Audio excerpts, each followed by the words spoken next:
Bueno, el día de hoy voy a revisar un caso ciego, un niño de 14 años que consulta por dolor en tobillo derecho, refiere esguince de tobillo de hace 2 años y actualmente continúa con dolor. A la exploración presenta dolor en la región tiboestragalina, se me da una radiografía. En esta radiografía a mí realmente me parece normal. En esta zona podría intuir que hay una lesión lítica, pero vamos, no la daría por patológica. En el TAC se observa una lesión lítica con bordes esclerosos, con disrupción de la cortical y con matriz en su interior. La matriz me parece de tipo condral. En la resonancia en secuencias sagitales en T1 se ve una hipointensidad de señal en metáfisis y en epífisis, y en los cortes en STIR se ve una alteración en intensidad de señal en partes blandas, se ve la lesión. Y además se ve áreas hiperintensas tanto en metáfisis como en epífisis que sugieren edema óseo y afectación inflamatoria de partes blandas adyacentes con un poco de derrame articular.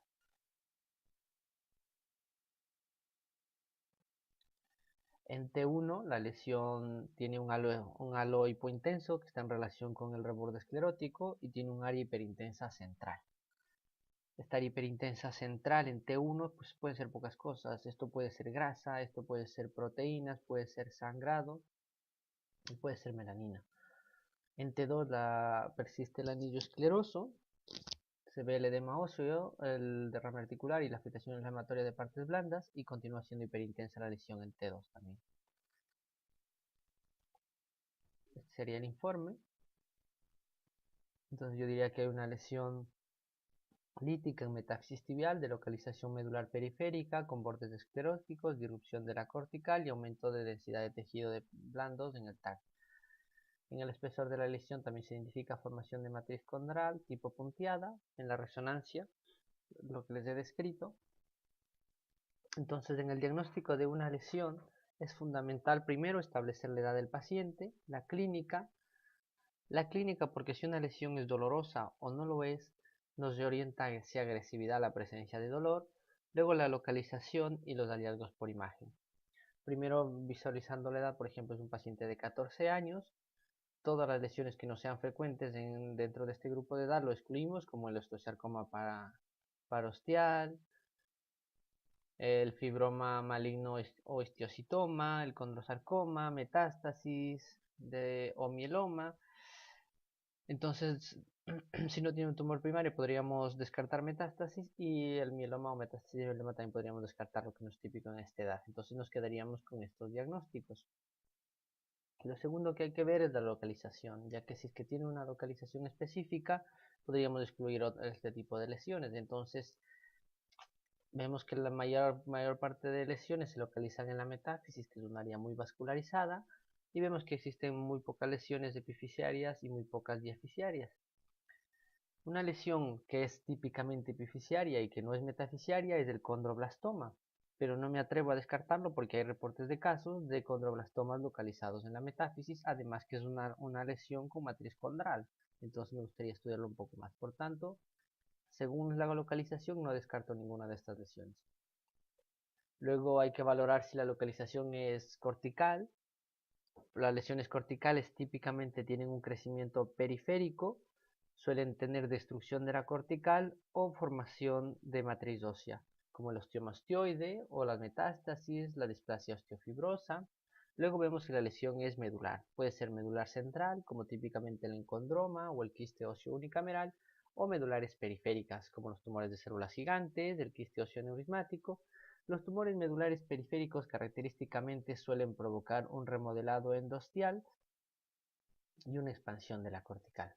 Y finalmente las lesiones yuxtacorticales, como los condromas periostiales, condrosarcomas periostiales, el osteocondroma. Las lesiones yuxtacorticales tienen un crecimiento excéntrico y la formación de matriz suele producirse o suele formarse por fuera de la cortical. Esto nos ayuda mucho a confirmar una lesión de localización yuxtacortical, y como vemos el diagnóstico diferencial es bastante estrecho en las lesiones yuxtacorticales. Entonces, según estas características, yo podría descartar localizaciones típicamente de localización cortical, como el defecto cortical fibroso y el fibroma nosificante, que son de localización cortical y que patológicamente son lo mismo. La diferencia está en que el defecto cortical mide menos de 2 centímetros y el fibroma nosificante mide más de 2 centímetros. Ambas son lesiones líticas, que son benignas, son las típicas lesiones de no tocar, que suelen tener bordes bien definidos, esclerosos. En caso del fibroma nosificante puede provocar un adelgazamiento de la cortical y un remodelado endostial, pero son lesiones benignas que suelen curar solas, que no se hace nada. Luego tenemos la displasia osteofibrosa, que es una lesión típicamente cortical, lítica, en cuyo caso suele haber una preservación de la capa fibrosa del periósteo, que es muy característico, tampoco me parece. Tenemos el osteoma osteoide, en el cual es característico el nidus y la esclerosis alrededor con un engrosamiento cortical. Y luego vamos a ir para los hallazgos por imagen. Entonces, lo primero en los hallazgos por imagen es determinar el grado de agresividad de la lesión. Si tiene la lesión un patrón geográfico tipo 1A, es una lesión característicamente benigna. Si tiene un tipo 1B, pues la mayoría son benignos. 1C puede ser benigno maligno. Vamos a ver algunos ejemplos. Por ejemplo, el patrón 1A es típicamente una lesión lítica con bordes esclerosos, con un área de transición corta, típico de fibroma nosificante, un quiste subcondral, un quiste óseo unicameral con fractura patológica asociada, una displasia fibrosa, todas lesiones benignas. El tipo 1B también es una lesión de bordes bien definidos, pero que no tiene un reborde esclerótico. Puede ser lesiones benignas como el encondroma o de lesiones localmente agresivas como el granuloma eosinófilo. También se puede ver en la displasia fibrosa nuevamente. Este es un ejemplo de lesión tipo lesión lítica con patrón geográfico, en el cual vemos múltiples lesiones líticas con un patrón geográfico 1B, pero no se trata de una lesión benigna, es un mieloma. También se puede ver esto en otro tipo de sarcomas. Luego tenemos el patrón 1C, que es una lesión lítica en el cual los bordes de transición son amplios, son mal definidos. Esto se puede ver tanto en lesiones localmente agresivas, como por ejemplo el granuloma eosinófilo, el tumor de células gigantes, como en tumores malignos como el sarcoma de Ewing, el osteosarcoma, el linfoma. De hecho, el linfoma puede dar cualquiera de estos patrones. Tenemos el patrón apolillado, en el cual se ven lesiones líticas de más de 2 milímetros, que son múltiples. Esto es más bien de tumores malignos y en algunos tumores localmente agresivos, como este ejemplo del tumor de células gigantes. Luego tenemos el patrón permeativo, en el cual se ven múltiples lesiones líticas menores de 1 milímetro, es la forma más agresiva, y se asocia al sarcoma de Ewing, al osteosarcoma o a la metástasis. Además de este patrón permeativo suele ir asociado de reacción perióstica, de destrucción cortical, masa de partes blandas e indica agresividad, una alta actividad biológica. Finalmente vamos a ver la reacción perióstica. El periósteo es un tejido altamente vascularizado compuesto de una capa fibrosa externa y una interna celular, que cuando hay una agresión la capa celular aumenta de tamaño y se separa de la capa fibrótica y se pueden distinguir en los estudios las dos capas. La reacción perióstica puede ser positiva si se forma hueso o negativa si es que hay destrucción ósea. La apariencia radiológica que nosotros veamos va a reflejar la velocidad a la que se destruye y se forma hueso. Tenemos en la primera imagen una forma expansiva.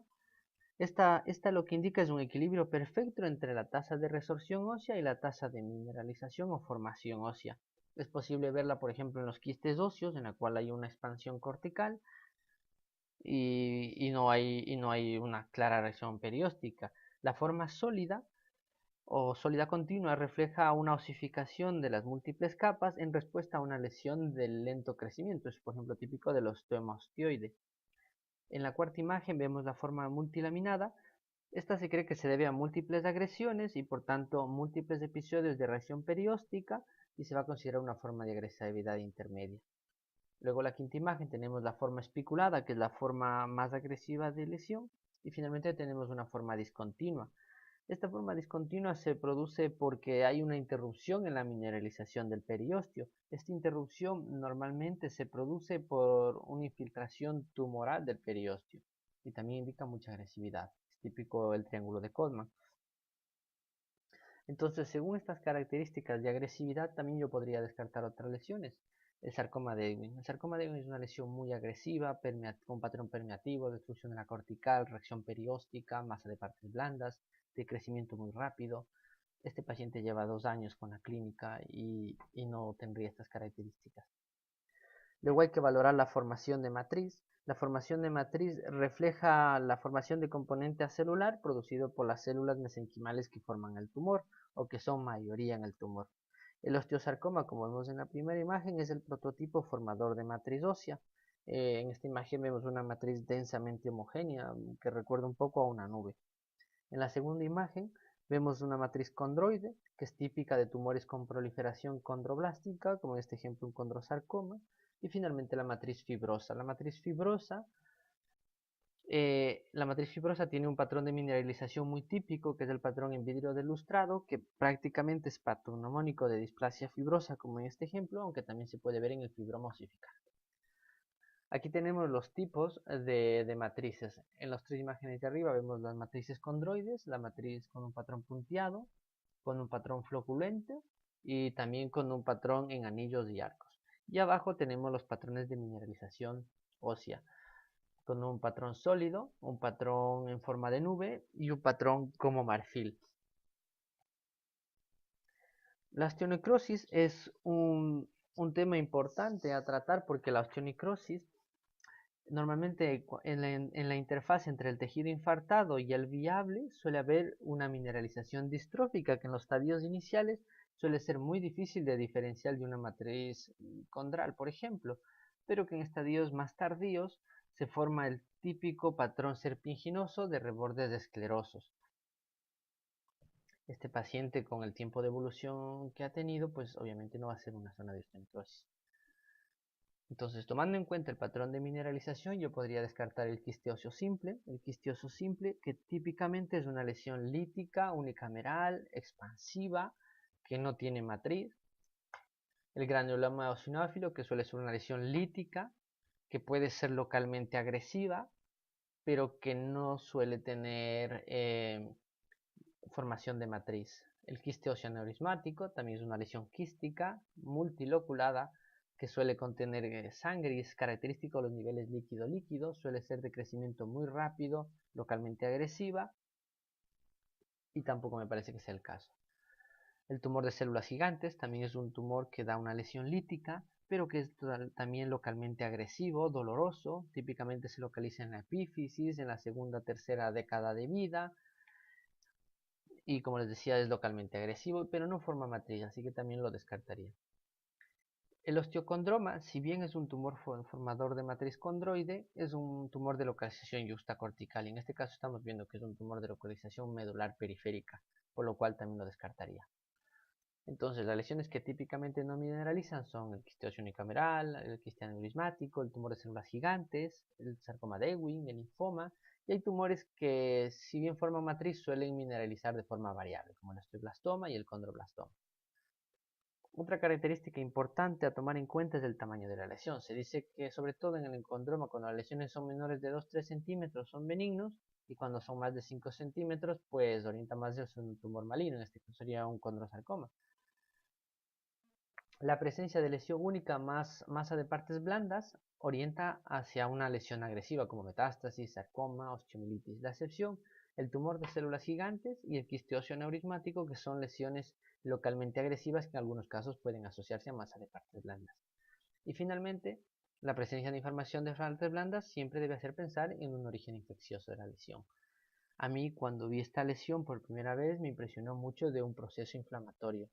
Además, con el antecedente traumático del niño, me pareció una osteomielitis, por lo cual haré un poco de hincapié en la osteomielitis. La principal causa de osteomielitis es la diseminación hematógena, aunque también se puede diseminar por una infección adyacente, es decir, directamente o por un traumatismo. La causa más frecuente es el Staphylococcus aureus, aunque existe una causa importante que es la Klebsiella quinshae, que se asocia a traumatismo. La infección por Klebsiella quinshae suele dar una infección bastante sutil, un paciente sin fiebre, con molestias, una clínica insidiosa. En el 20% de casos ni siquiera se ve elevación de la PCR, por tanto estas lesiones suelen tener tendencia a cronificar. que sería lo que yo podría sospechar en este paciente.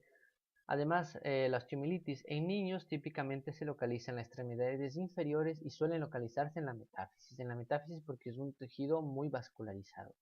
Y cuando los niños tienen menos de 18 meses, hay que recordar que la epífisis y la metáfisis están unidos por brazos transmetafisiarios. Por tanto, la infección que inicialmente asciende en la metáfisis se puede extender a la epífisis y dar una afectación de ambas estructuras. En lo que refiere a la patogenia de la osteomielitis, el foco inicial suele asentar en la metáfisis y se forma un tejido de granulación que trata de contener la infección. Se forma un anillo esclerótico similar a la formación de un absceso y posteriormente la inflamación se puede extender o a la epífisis hacia los tejidos blandos dando una miositis, puede extenderse también intraarticularmente dando una artritis séptica, puede extenderse subcontralmente dando un absceso superióstico y puede extenderse también al resto de la diáfisis del hueso.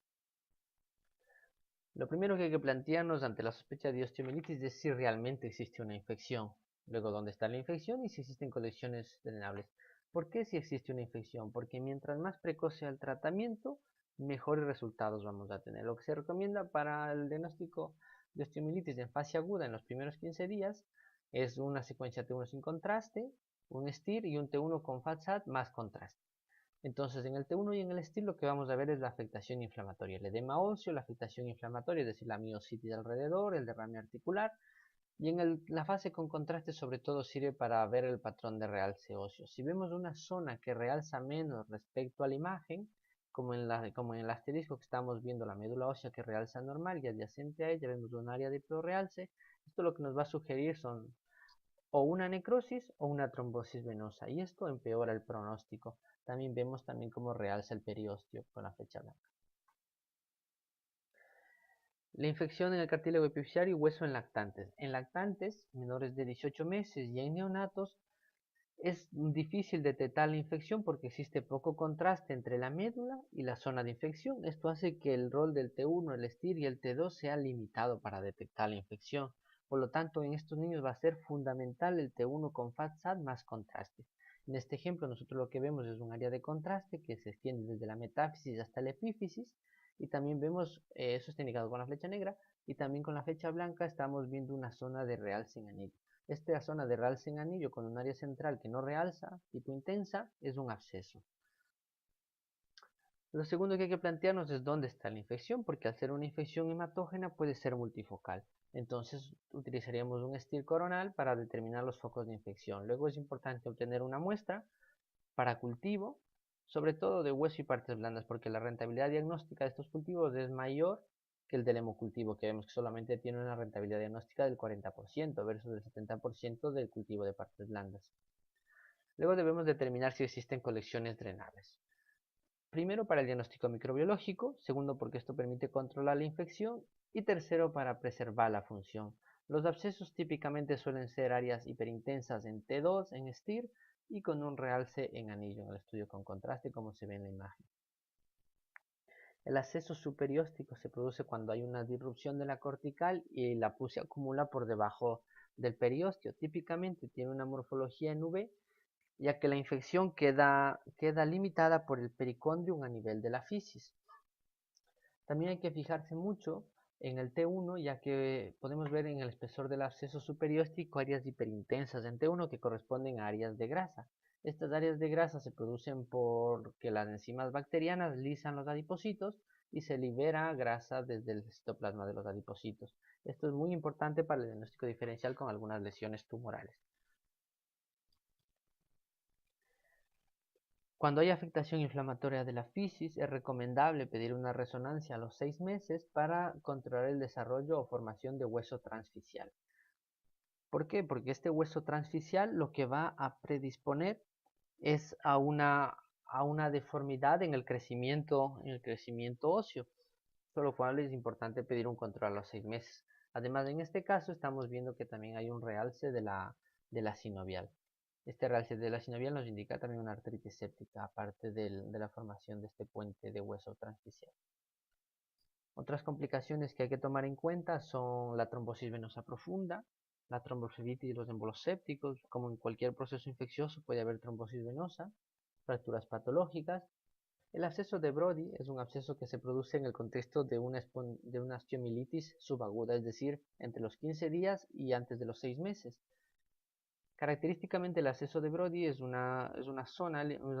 absceso básicamente limitado por una zona de tejido, pero este tejido suele ser característicamente hiperintenso, más hiperintenso que el contenido del absceso y más hiperintenso que la médula. Esto lo que traduce es una zona de tejido reactivo. Otras complicaciones que hay que estar pendiente es la osteomielitis crónica, la cronificación de la osteomielitis, que característicamente se produce una esclerosis reactiva, es decir, un engrosamiento cortical alrededor del absceso, que se conoce como involucro. Además, suele haber fragmentos óseos que quedan atrapados en el espesor de la pus, que se conoce como secuestrum. Y a veces este absceso puede romperse, puede haber una rotura de la cortical y va a drenar espontáneamente, lo cual da lugar a la cloaca. La cloaca se ve como un agujero en la cortical. Aquí vemos el involucrum como una zona de esclerosis, un engrosamiento cortical, y vemos el secuestro, un pequeño hueso dentro de esa área radiolucente. También puede haber un sinus tract. Un sinus tract es un tejido de granulación en un trayecto fistuloso que va a drenar a la superficie de la piel. La osteomielitis crónica no bacteriana es un diagnóstico de exclusión. Se caracteriza por tener imágenes similares a la osteomielitis, pero ser recidivante, aséptica y de difícil diagnóstico. Estos criterios que vemos aquí tienen un valor predictivo positivo del 97% y tiene que cumplir todos estos criterios para darlo de osteomielitis crónica no bacteriana. Debe haber más de una lesión. Estas lesiones son típicamente múltiples, bilaterales, no se asocian a signos de afectación inflamatoria, como vemos en los criterios, y es un diagnóstico bastante raro y de exclusión. Ha habido algunos reportes de lesiones unilesionales. Luego el encondroma. Bueno, el encondroma es una lesión benigna, representa entre el 12 y el 24% de lesiones benignas y está formado a partir de cartílago hialino. Típicamente son intramedulares centrales o periféricas, como la lesión que hemos visto. Al ser lesiones benignas, suelen ser lesiones líticas con un reborde esclerótico o un reborde bien definido. No se asocian a reacción perióstica, destrucción cortical, masa de partes blandas, en teoría. En teoría no se asocian a eso porque se supone que son lesiones benignas sin signos de agresividad. Y el diagnóstico diferencial se lo plantea con el condrosarcoma. Se dice que el condrosarcoma es una lesión que tiene un tamaño mayor a 5 centímetros, el festoneado endosteal mayor al 2/3 también indica condrosarcoma y edema alrededor de la lesión, así como el dolor. Pero vamos a ver aquí un estudio en el cual comparó el encondroma versus el condrosarcoma y los hallazgos que había en ambas lesiones. Y lo que se buscaba era si habían signos radiológicos que orienten a condrosarcoma. Lo primero que se analizó es la edad. Vemos que el encondroma se produce en pacientes más jóvenes, entre 8 y 76 años, pero que el condrosarcoma también puede aparecer en pacientes jóvenes. Hay reportes de casos de pacientes de hasta 9 años. Luego el dolor. Extrañamente el dolor estuvo presente en el 79% de encondromas y en el 95% de condrosarcomas. Y la localización metafisiera fue bastante frecuente en ambos casos. Y los signos que orientan más a condrosarcoma, con un resultado estadísticamente significativo, fueron los siguientes. El remodelado cortical orienta más a condrosarcoma, pero miren aquí en este caso se vio también en pacientes con encondroma. La destrucción cortical también se vio en pacientes con encondroma, si bien fue más frecuente en el condrosarcoma. Fracturas patológicas también se puede ver en el encondroma. Engrosamiento cortical es también infrecuente, pero se puede ver en el encondroma. Reacción perióstica, muy raro, pero se puede ver también en el encondroma. Extensión a tejido de partes blandas, también se puede ver en el encondroma. Este estudio lo que concluye es que todos estos signos de agresividad nos orientan a condrosarcoma, pero pueden aparecer también en el encondroma, sobre todo si el encondroma se localiza superficial y adyacente a la cortical. En ese caso puede haber disrupción de la cortical, edema óseo y dolor, es decir, puede tener características agresivas, localmente agresivas. El condroblastoma representa el 1% de todos los tumores benignos, también es otro tumor formador de matriz condrial al igual que el encondroma.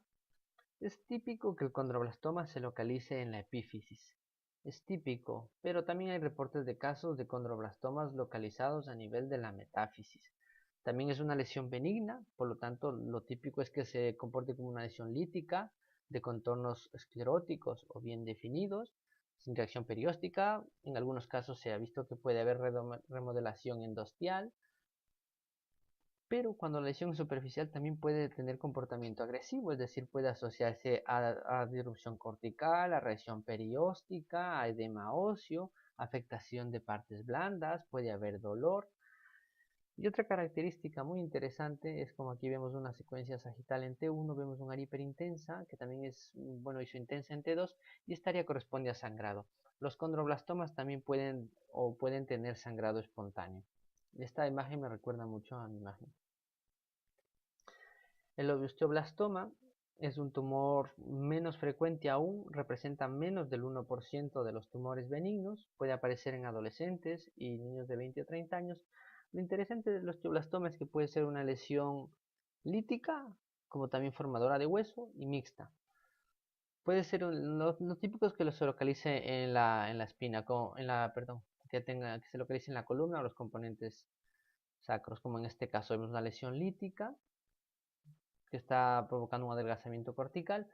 El problema del osteoblastoma es que puede ser una lesión lítica con comportamiento de benignidad, una lesión lítica con componente localmente agresivo, es decir, destrucción de la cortical, región perióstica, edema alrededor, masa de partes blandas.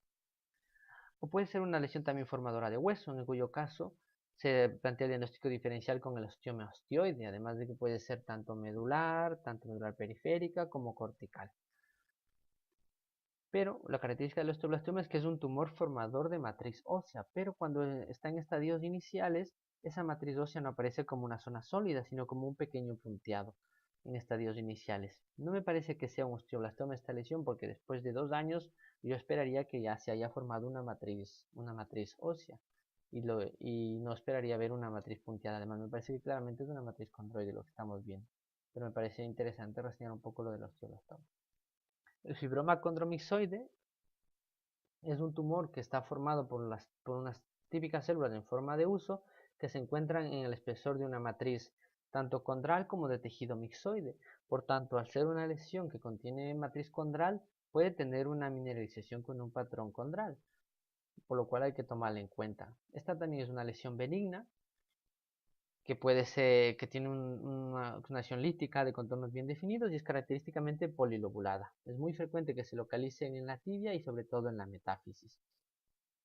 Pero también puede tener signos de agresividad, también puede ser una lesión localmente agresiva, sobre todo si está proximal a la cortical, donde puede provocar disrupción de la cortical, reacción perióstica, edema, dolor. Entonces también sería importante considerarla. Además puede aparecer en el mismo grupo de edad. Entonces, del diagnóstico, por frecuencia y por localización, me parece que podría ser un encondroma. También podría ser un condroblastoma, sobre todo por el comportamiento en T1. Esas zonas hiperintensas de T1 a mí me sugieren sangrado y eso es más característico del condroblastoma que del encondroma. Luego, no podría dejar de considerar al fibroma condromixoide, ya que también se podría comportar así. Y en último caso, no descartaría la osteomielitis. Si bien después de 2 años y una osteomielitis crónica, lo suyo es de esperar que se comporte con áreas de esclerosis, por lo menos secuestro, o por lo menos mirar un poco más de esclerosis que lo que estoy viendo. Pero los artículos recomiendan que no se la descarte en caso de que haya una extensa afectación inflamatoria como es en este caso. ¿Cuál sería la actitud? Pues estamos viendo una lesión lítica con disrupción de la cortical, edema óseo y dolor. Es decir, es una lesión lítica con signos de agresividad. Recordemos que todos los tumores que contienen matiz condral podrían degenerar a un condrosarcoma. Y si bien un condrosarcoma es muy raro a este grupo de edad, hay reportes de casos de condrosarcoma. Entonces, una lesión que tiene signos de agresividad, por lo cual y además con antecedente traumático, por lo cual yo creo que se debería realizar un biopsia. Creo que la actitud más coherente sería la realización de una biopsia.